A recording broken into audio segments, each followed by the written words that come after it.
हाफिज सईद का बहनोई, इसका नाम है जी अब्दुल रहमान मक्की।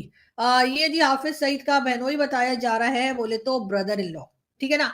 तो अब कहा यह जा रहा है कि जी इसको भी कोई किडनैप हो गया है। तो अगर हम देखें तो डायरेक्टली कश्मीर के अंदर जो कुछ होता रहा उससे यकीनन इसमें कोई डाउट नहीं है कि इंडिया को बहुत ज़्यादा नुकसान उठाना पड़ा।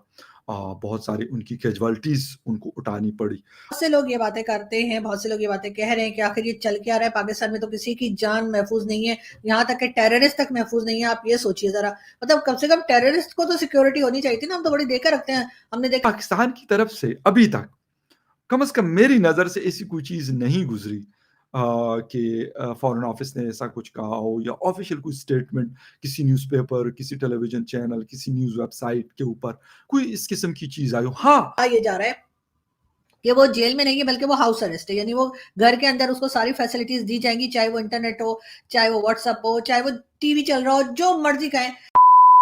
लेकिन फिर भी मैं आपको बता दूं कि जी हाफिज सईद का बहनोई, इसका नाम है जी अब्दुल रहमान मक्की। ये जी हाफिज सईद का बहनोई बताया जा रहा है, बोले तो ब्रदर इन लॉ, ठीक है ना।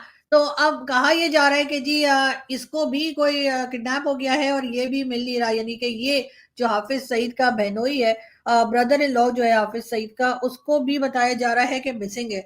वैसे इन सबकी शक्लें कितनी मिलती है ना आपस में, हाफिज सईद, हाफिज सईद का बेटा, हाफिज सईद का आदमी, हाफिज सईद का क्या कहते हैं वो बहनोई, सब आपस में एक ही शक्ल के लग रहे हैं मुझे तो। खैर कोई बात नहीं, मैं आपको ये बता रही थी कि अब ये आदमी जो है ये भी मिसिंग है।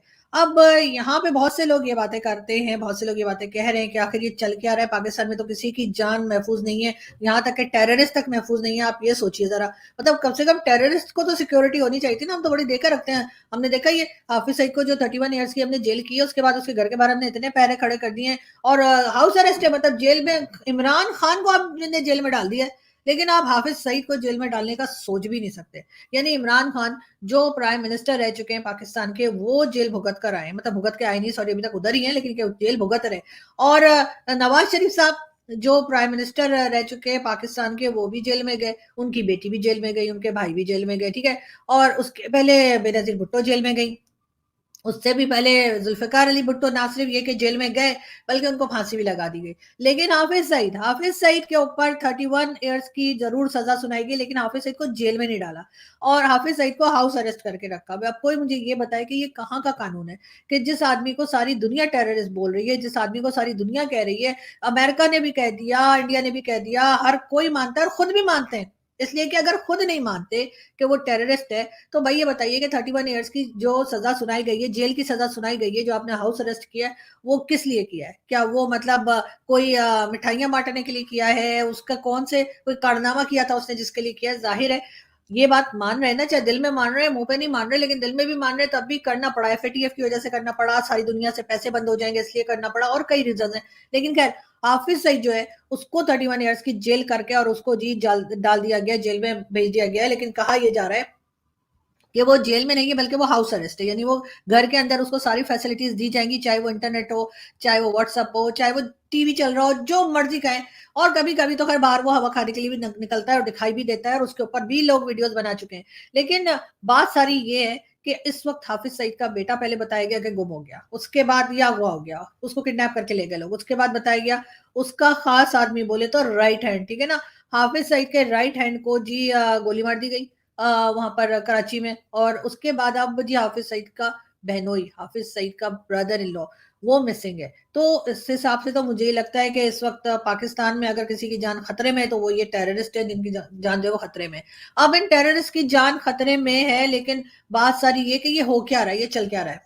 अब ये लोग तो वही है जिनको यहाँ के लोगों ने बनाया बिठाया, उनको बड़ा बढ़ावा दिया, फंडिंग की, और कहा कि जी हमारे हीरो हैं जी, उनके तो स्कूल हैं, उनके तो मदरसे हैं, वो तो बड़ा अच्छा काम करते हैं, वो तो कश्मीरियों का साथ दे रहे हैं। ये और बात है कि कश्मीरी कह रहे हैं हमारा पीछा छोड़ दो, हमें तुम्हें से कोई लेना देना नहीं है। लेकिन फिर भी हाफिज सईद की कई इंटरव्यूज और कई पॉलिटिकल रैलीज मौजूद हैं कि जी वो कश्मीर के बारे में बात करता था, और कश्मीर कश्मीर कश्मीर कश्मीर कश्मीर करता था। इसके अलावा जो है वो ये भी कहा गया कि जी हाफिज सईद जो है उसको कई बार जो है वो डेजिग्नेटेड टेररिस्ट भी जो है वो डिक्लेयर किया गया है, लेकिन उसके बावजूद पाकिस्तान उसको पनाह दिए हुए है, पाकिस्तान उसकी बड़ी प्रोटेक्शन करता है। अगर हम देखें तो डायरेक्टली कश्मीर के अंदर जो कुछ होता रहा उससे यकीनन इसमें कोई डाउट नहीं है कि इंडिया को बहुत ज़्यादा नुकसान उठाना पड़ा। बहुत सारी उनकी कैजुअल्टीज़ उनको उठानी पड़ी और सबसे बढ़कर कश्मीर जिसका दावा हम भी करते हैं और वो इंडिया के पास है, तो वो भी उनके लिए मेंटेन रखना चीज़ें बड़ा एक टफ सिचुएशन रही है, इसमें कोई डाउट नहीं है। और ये कोई शॉर्ट कोई 6 महीने, साल की स्टोरी भी नहीं है। ये सालों ये सिलसिला रहा, शायद 15 से 20 साल लगे, जब 89 से ये सिलसिला शुरू हुआ था, 1989, 1990 से, और फिर बढ़ते-बढ़ते इस लेवल पे पहुँचा कि फ़ौज के बगैर, यानी फ़ौज की एक बड़ी तादाद के बगैर कश्मीर को कंट्रोल करना ऑलमोस्ट नामुमकिन हुआ था।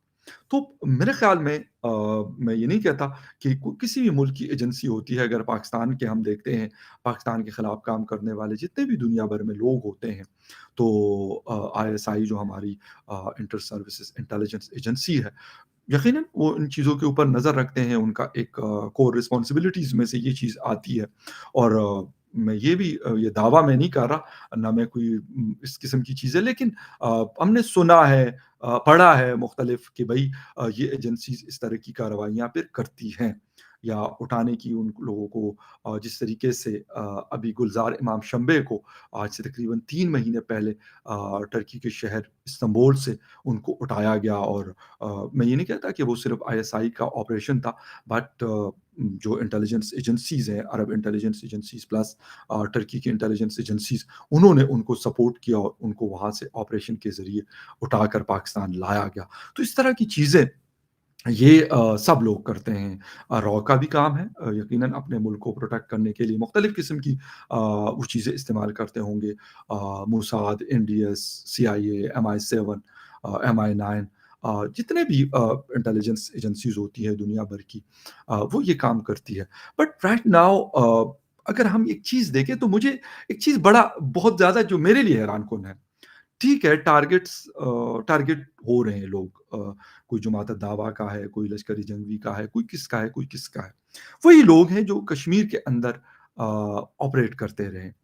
लेकिन बात ये माइंड में आती है कि कैसे और क्यों ये लोग जो है अब ये टारगेट हो रहे हैं, और सबसे बढ़कर जो मुझे चीज़ हैरान करती है, वो पाकिस्तान की तरफ से अभी तक कम से कम मेरी नज़र से ऐसी कोई चीज़ नहीं गुज़री कि फ़ॉरेन ऑफ़िस ने ऐसा कुछ कहा हो या ऑफ़िशियल कोई स्टेटमेंट किसी न्यूज़पेपर, किसी टेलीविज़न चैनल, किसी न्यूज़ वेबसाइट के ऊपर कोई इस किस्म की चीज़ आई हो। हाँ, ख़बर ये ज़रूर आ जाती है कि जी ये फ़लाँ बंदा जिसका फ़लाँ ऑर्गनाइज़ेशन से ताल्लुक़ था, वो यहाँ पे टारगेट हुआ, छोटी-सी ख़बर हमें देखने को मिल जाती है।